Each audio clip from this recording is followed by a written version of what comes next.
آپا کی صورت لاکھوں میں ایک تھی۔ کسی کی شادی میں اقبال بھائی نے انہیں دیکھا، تبھی سے دل میں بسا لیا اور اسی کے پاس رشتہ بھیج دیا۔ امی کو گھر داماد کی ضرورت تھی کیونکہ والد صاحب وفات پا چکے تھے اور بھائی ابھی چھوٹے تھے۔ گھر میں کوئی مرد موجود نہ تھا اور ہمیں سہارے کی ضرورت تھی۔ ہم معاشی طور پر خود کفیل تھے۔ والد صاحب دکانیں اور ایک مکان چھوڑ گئے تھے جن کے کرائے پر گزر بسر ہو رہی تھی۔ اقبال بھائی بھی اکیلے تھے۔ ان کے والدین وفات پا چکے تھے۔ ان کی پھوپھی نے انہیں پالا تھا اور انہی نے ان کی شادی بھی کروائی۔ وہ امی کی پرانی واقف کار تھیں۔ انہوں نے اقبال بھائی کو سمجھایا کہ اب تمہیں میری اور مجھے تمہاری ضرورت نہیں رہی۔ میری اپنی اولاد موجود ہے، تم اپنا گھر بساؤ۔ جب یہ بات دولہا بھائی کی سمجھ میں آئی تو انہوں نے گھر داماد بننا قبول کر لیا، کیونکہ ان کے خیال میں یہ ہم بے سہارا لوگوں کے لیے نیکی تھی۔ شادی کے بعد انہوں نے میری ماں کو حج بھی کروایا۔ جب امی حج پر جا رہی تھیں تو بہت خوش تھیں۔ سچ ہے کہ اتنا اچھا داماد قسمت والوں کو ملتا ہے۔ اب امی جان کو میری فکر رہنے لگی تھی۔ دولہا بھائی کے جاننے والے سعودی عرب میں تھے۔ انہی کے ذریعے امی جان کی ملاقات ایک واقف فیملی سے ہوئی۔ اس فیملی کا بھانجا کاشف بہت اچھا لڑکا تھا اور روزگار کے سلسلے میں وہ مقیم تھا۔ حج کے دوران کاشف نے امی جان کی بہت خدمت کی اور ان کا دل جیت لیا۔ امی کو وہ بیٹوں جیسا لگا۔ انہوں نے کاشف سے وعدہ لیا کہ جب تم پاکستان آؤ تو میرے پاس ضرور آنا۔ 4 ماہ بعد وہ پاکستان آیا تو ہمارے گھر میں بھی آیا۔ مجھے یہ دیکھ کر حیرت ہوئی کہ اتنا مالدار اور اعلیٰ تعلیم یافتہ انسان کس قدر سادہ اور نیک دل ہے، اس کی میں ذرا بھی بناوٹ نہیں تھی۔ جب امی جان نے اپنی مجبوریاں بتا کر اسے داماد بنانے کی خواہش ظاہر کی تو وہ سوچ میں پڑ گیا۔ امی کو میرے رشتے کی فکر دن رات کھائے جا رہی تھی۔ اس نے وعدہ کیا کہ وہ اس معاملے میں ہمدردی سے سوچے گا، مگر فیصلہ کرنے کے لیے اسے کچھ وقت چاہیے۔ امی ان دنوں بہت مضطرب تھیں، چاہتی تھیں کہ یہ کسی طرح کاشف کو راضی کر لیں اور وہ نکاح کر کے ہی جائے۔ وہ ہر طرح سے اس کا دل جیت لینا چاہتی تھیں۔ کاشف 15 روز ہمارے گھر میں ٹھہرا۔ اس دوران امی نے اس کی ایسی خاطر تواضع کی کہ میں حیران رہ گئی۔ میں نے کبھی سوچا بھی نہ تھا کہ ماں میرے خاطر کسی کی اتنی خوشامد کر سکتی ہے۔ سمجھتی تھی کہ وہ صرف آپا سے ہی محبت کرتی ہیں۔ امی جہیزیدہ عورت تھیں، وہ اس معاملے کو راز میں رکھنا چاہتی تھیں۔ انہوں نے اقبال بھائی سے بھی یہ بات چھپائی اور کاشف سے کہا کہ ابھی کسی سے اس کا ذکر نہ کرے۔ 15 روز بعد امی نے کاشف کو فون کیا، بیٹا میں دل کی مریضہ ہوں، میری زندگی کا کوئی بھروسہ نہیں، تم جلدی بتاؤ کہ تم نے کیا فیصلہ کیا ہے۔ میں بیمار ہوں، تاخیر سے مجھے پریشانی ہو گئی، بہتر ہے کہ تم ہاں یا نہ جو بھی کہنا ہے ابھی کہہ دو تاکہ میں امید میں نہ رہوں۔ میں بے آسرا عورت ہوں، چاہتی ہوں مرنے سے پہلے اپنی جوان بیٹی کا بوجھ اپنے کندھوں سے اتار دوں۔ امی نے کچھ اس طرح سے رقاقت سے بات کی کہ کاشف کو ہاں کہتے ہی بنی۔ اس وقت لوہا گرم تھا، چوٹ لگانے سے کام بن گیا۔ ہمدردی کے جذبات سے سرشار اس نوجوان نے ایک مجبور بیوہ کا دل رکھ لیا۔ امی نے اسے اتنی مہلت بھی نہ دی کہ وہ اپنے والدین کو حالات سے آگاہ کر سکتا۔ امی کا خیال تھا کہ اگر وہ والدین کو بتائے گا تو وہ کاشف کی شادی میں رکاوٹ ڈال دیں گے۔ ان کی کاوشیں رنگ لائیں اور آنن فانن میری شادی ہو گئی۔ یہ شادی خفیہ راز رہی۔ وہ 3 ماہ بعد آنے کا وعدہ کر کے جدہ روانہ ہو گئے۔ امی نے سکون کا سانس لیا۔ اب میں سہاگن تھی اور میری ماں خوش سے پھولے نہیں سما رہی تھی۔ وہ بڑے فخر سے کہتی تھی کہ مجھے دونوں داماد ایسے ملے ہیں جو میرے گھر کو اپنا گھر سمجھتے ہیں۔ ماں کی بات درست تھی۔ اقبال بھائی نے اپنوں کو ہمارے خاطر چھوڑ دیا تھا اور اب کاشف بھی اپنے والدین سے کٹ چکے تھے۔ امی جان نے ایک بات میرے ذہن میں اچھی طرح بٹھا دی تھی کہ سسرال والوں کو زیادہ لفٹ نہیں کرانا، ورنہ وہ تیرے میاں کی کمائی لوٹ جائیں گے۔ میں ان دونوں 17 برس کی تھی، عقل سے نہیں سوچتی تھی۔ جو ماں کہتی تھی میں اس پر بنا چون چرا عمل کرتی۔ امی جان نے مجھے سکھا دیا تھا کہ ساس سسر کے خطوط شوہر تک نہ پہنچنے دینا۔ اگر وہ رہنے آئیں تو ان سے سیدھے منہ بات نہ کرنا، ورنہ وہ تمہارے گلے پڑ جائیں گے۔ ٹھیک 3 ماہ بعد کاشف جدہ سے لوٹے۔ انہوں نے والدین کو بتا دیا تھا کہ وہ شادی کر چکے ہیں۔ والدین کی آرزو تھی کہ وہ بیٹے کا چہرہ اپنی آنکھوں سے دیکھیں، لیکن جب پتہ چلا کہ بیٹے نے انہیں اپنی خوشی میں شامل کیے بغیر ہی یہ کام کر لیا ہے تو وہ سخت ناراض ہوئے۔ تاہم مجھے دیکھتے ہی ان کی تمام ناراضگی دور ہو گئی۔ انہوں نے مجھے ڈھیر ساری دعائیں دیں اور سونے کے زیورات بھی دیے۔ میری ساس کی آرزو تھی کہ وہ بیٹے کی اچھی سی بارات بنائیں اور دھوم دھام سے بہو کو بیاہ کر لائیں۔ انہوں نے یہ خواہش بھی پوری کر لی۔ مجھے خود بازار لے گئیں اور عمدہ جوڑے خریدے، مٹھائی بانٹی، غرض اپنی خوشی پوری کی۔ میں مانتی ہوں کہ میں ان دونوں بہت نادان تھی۔ ساس سسر اور ان کے گھر والوں کا حسن سلوک بھی میرے دل کو موم نہ کر سکا۔ زیادہ پڑھی لکھی نہ تھی۔ جو ماں نے سکھا دیا وہی میرے دل پر پتھر کی لکیر بن گیا۔ سسرال میں 15 دن شہزادیوں کی طرح گزارے، پھر ہم جدہ روانہ ہو گئے۔ جب میں روانہ ہونے لگی تو ساس نے مجھے گلے لگا کر رونے لگی اور بولی کہ بیٹی ہمارا دل تجھ سے لگ گیا تھا، تیرے آنے سے رونق ہو گئی تھی اور تیرے جانے سے ہمارا گھر سونا ہو گیا ہے۔ وہاں جا کر خط لکھنا، ہمیں بھول نہ جانا۔ ساس ماں کی جگہ ہوتی ہے۔ ماں میں ان کے احسانات کو نہ سمجھ سکی، ان کی محبت کو خوشامد جانا، ان کے آنسوؤں اور دعاؤں کی قدر نہ کی۔ جدہ میں میرے خاوند اعلیٰ عہدے پر فائز تھے۔ میں نے اتنی سہولتیں خواب میں بھی نہ دیکھی تھیں۔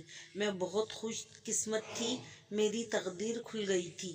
کاشف میرا بہت خیال رکھتے تھے۔ وہ نجی خطوط گھر کے پتے پر منگواتے تھے۔ میں ان کے والدین کے خطوط کھول کر پڑھتی اور پھاڑ دیتی، انہیں نہ بتاتی کہ ان کے والدین اداس ہیں یا انہیں کوئی تکلیف ہے۔ ہم 10 سال جدہ میں رہے۔ وہ 3 بار پاکستان آئے لیکن میں سسرال نہ گئی۔ میں نے کاشف کو مجبور کیا کہ وہ میری والدہ کے گھر ٹھہرے۔ اپنے والدین سے ملنے وہ 1-2 بار سرسری طور پر ہی گئے۔ اب میں 4 بچوں کی ماں بن چکی تھی، انہیں بھی میں ددیال نہ جانے دیتی تھی، اور یہ سب میری والدہ کی منشا تھی۔ ان کا خیال تھا کہ بچے دادا دادی سے دور ہی رہیں، ورنہ وہ بچوں کی محبت کا بہانہ بنا کر ہمارے گھر گھسنے کی کوشش کریں گے۔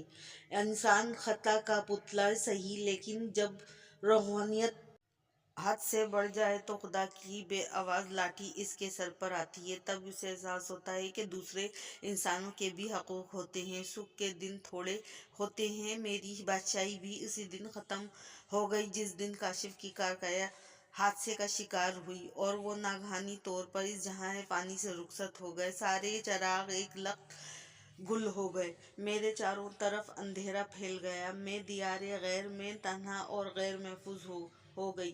ایسے برے وقت میں کاشف کے چند دوست کام آئے۔ انہوں نے میرے بچوں کے پاکستان آنے کا انتظام کیا اور جو رقم کمپنی نے دینی تھی وہ بھی ان کی کوششوں سے مل گئی۔ میں جتنا عرصہ جدہ میں رہی ہمیشہ والدہ اور بھائیوں کو تحفے و تحائف اور رقم بھیجتی رہی۔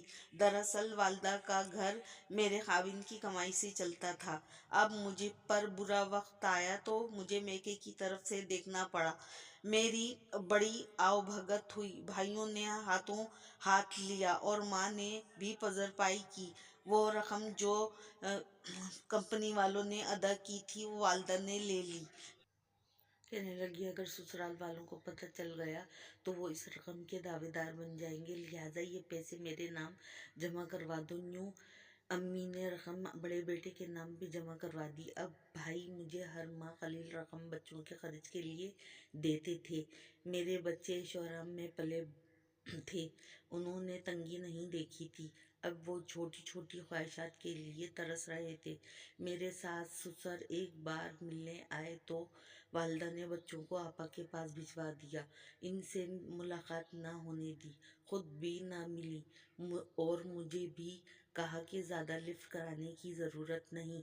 کہنے لگیں جس کے ساتھ ناتا تھا جب وہی نہ رہا تو اب ان لوگوں کی کہاں گنجائش ہے، وہ سیدھے سادے شریف لوگ تھے۔ مجھ سے کہا بہو اگر ہماری مدد کی ضرورت ہو تو ہم حاضر ہیں، بلا تکلف بتا دینا تاکہ تمہیں کیا چاہیے۔ امی نے بعد میں مجھے سمجھایا کہ یہ تمہارا دل جیتنے کو ایسا کہہ رہے ہیں، ان کو پتہ تھا کہ مجھے کمپنی سے کافی پیسہ ملا ہے، اب میں لاکھوں کی آسامی تھی۔ امی کا کنٹرول میرے دل پر اور دماغ پر بچپن سے تھا۔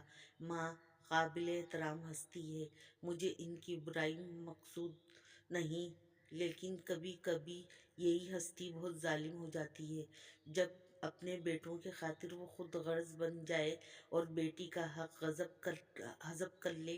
امی بیٹے کے لیے اونچے گھروں میں رشتے تلاش کر رہی تھیں تاکہ ان کو مضبوط سہارا مل جائے۔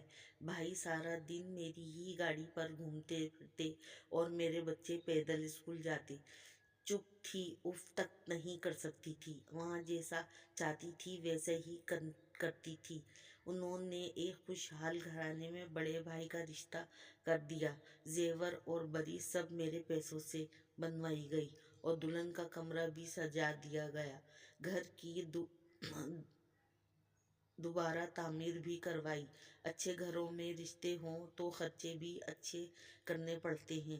بھائی کی شادی پر ماں نے دل کھول کر خرچ کیا، شاندار ولیمہ دیا۔ میں اپنے بچوں کا حق مارے جانے پر مہر با لب تھی۔ یہ وہ رقم تھی جس سے وہ میرے بچوں کا مستقبل وابستہ تھا، اور ماں مجھے جھوٹی تسلیاں دیتی رہیں کہ حوصلہ رکھ، تیری ایک ایک پائی چکا دوں گی، میرے بھائی جیتے رہیں گے، کما کر تیرا قرضہ ادا کر دیں گے، جب تیرے بچے جوان ہوں گے تو تیرے بھائی اس قابل ہو جائیں گے کہ انہیں اپنے پاؤں پر کھڑے کرنے میں مدد کر سکیں گے۔ روپیہ کچی مٹی کے ڈھیلے کی طرح بکھرتا رہا۔ بھائیوں نے گھر درست کروایا اور 2 مکان جو کرائے پر لگے ہوئے تھے آپس میں بانٹ لیے۔ مجھے والد اور والدہ کی جائیداد سے بھی محروم کر دیا گیا اور امی بچوں کے ساتھ اس پرانے گھر میں رہتے رہے اور بھائی اپنی بیویوں کے ہمراہ بڑے مکانوں میں جا بسے۔ آنکھ اوجھل پہاڑ اوجھل، ہم بھی اوجھل ہو گئے۔ جب وہ اپنے گھر میں آباد ہو گئے تو انہوں نے مجھے اور میری ماں کو بھلا دیا۔ میری رقم سے انہوں نے اپنی زندگیاں سنوار لیں، آسائش حاصل کر لی اور اس کے بعد پلٹ کر بھی نہ دیکھا کہ بہن اس کے یتیم بچے کس حال میں ہیں۔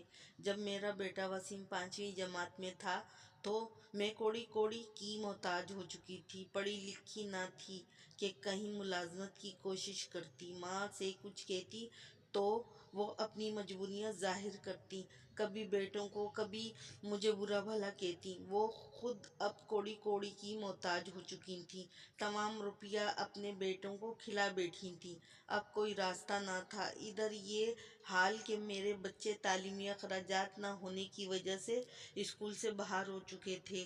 میں کئی بار بھائیوں کے پاس گئی، انہوں نے آئیں بائیں شائیں کی اور بھابھیوں نے تو پانی تک کا نہ پوچھا۔ بھائی بولے ابھی ہمارے حالات ٹھیک نہیں ہیں، جب پیسے آئیں گے تو لوٹا دیں گے۔